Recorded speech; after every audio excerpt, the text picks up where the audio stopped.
Bienvenue dans le Paper Shot spécial édition et on est dans le jour numéro 4.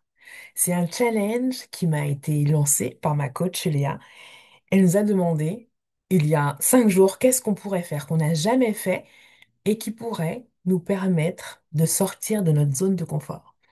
Moi, j'ai choisi le podcast parce que j'adore ce format et je me suis dit que avoir ta mentor business, mindset, ton éditrice au creux de ton oreille, ça allait pouvoir t'aider à avancer sur ton livre. Aujourd'hui, on va parler d'un sujet un peu sensible pour certaines, l'éparpillement. Cette sensation d'avoir 1000 idées, 1000 débuts, 1000 projets et zéro livre terminé. Ne t'inquiète pas, tu n'es pas instable, tu es intelligente, tu es créative et pas vraiment focalisée. Et ça s'apprend. Alors j'ai envie de commencer par pourquoi tu t'éparpilles vraiment. Tu t'éparpilles parce que tu es brillante. Ouais, ouais, vraiment, tu es brillante. Les femmes qui s'éparpillent sont sensibles, créatives, visionnaires, multitâches, ambitieuses, stratégiques, rapides, intuitives, mais elles n'ont pas appris à canaliser cette puissance. Résultat, ton cerveau veut aller dans trois directions. Ce qui est excitant, ce qui est nouveau, ce qui demande peu d'implication émotionnelle. Et devine quoi? Finir un livre ne coche aucun de ces critères. C'est pour ça que l'éparpillement arrive après.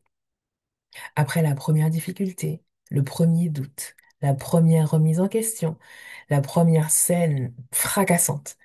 Ton cerveau fuit pour te protéger. Et en fait, la vérité, c'est que ton cerveau est accro à la nouveauté. Et c'est pas une métaphore, hein. Les neurosciences appellent ça le circuit dopaminergique de la nouveauté. Chaque nouvelle idée, c'est une petite décharge de dopamine. Ton cerveau adore ça. Mais avancer dans une seule idée, ça demande un effort, ça demande de la répétition, de la discipline et aussi de la vulnérabilité. Donc ton cerveau choisit la prochaine idée, la suivante, encore une autre, encore une autre, encore une autre, et il recommence. Et c'est pas de la paresse, c'est un vrai mécanisme du système nerveux. Une fois que tu as compris ça, je suis sûre que tu vas arrêter de te juger. Tu me connais, j'aime le mindset, mais j'aime aussi quand c'est hyper concret. Alors d'abord, tu vas choisir un livre que tu vas écrire. Pas forcément le plus simple, pas forcément le plus vendeur, pas celui que tu pourrais écrire les yeux fermés. Choisis le livre qui te fait peur, celui qui te dérange, celui qui t'a envie de cacher, celui que tu repousses. Ça va être celui-là, ton vrai livre. Et j'ai envie de faire une parenthèse sur cette année un peu folle où l'action que j'ai faite qui m'a rendu le plus fier et celle qui m'a fait le plus peur. Et j'ai l'impression que la fierté et la peur vont de pair. Donc plus ce livre te fait peur, plus tu en seras fier. Et c'est ce livre-là, ton vrai livre.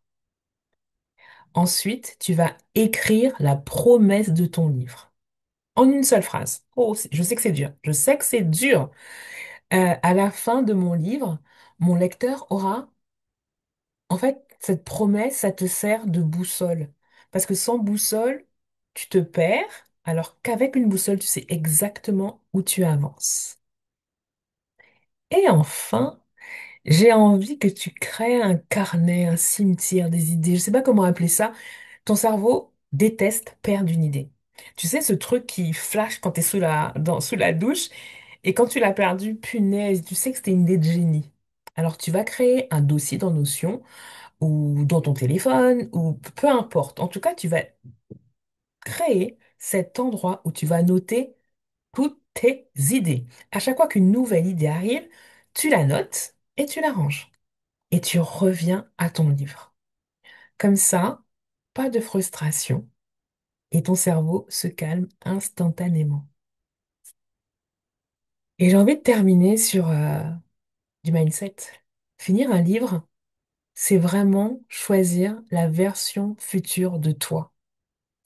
L'éparpillement, c'est pas un défaut, c'est juste un manque de décision. Écrire un livre, c'est t'aligner avec une version de toi qui va jusqu'au bout. Une version de toi qui se choisit et qui assume sa puissance.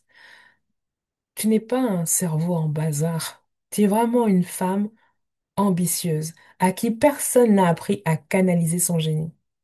Ce challenge, ces petites bulles, ces pepper shots, ça t'aide à le faire. Pas à effacer ton éparpillement, mais à l'apprivoiser, à devenir maîtresse de ton énergie, à rester là où tu as décidé d'aller.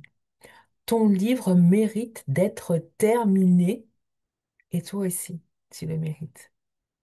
Et voilà, on arrive à la fin du quatrième épisode. J'espère que ces petits formats courts t'ont plu et on se retrouve demain pour le cinquième Pepper Shot.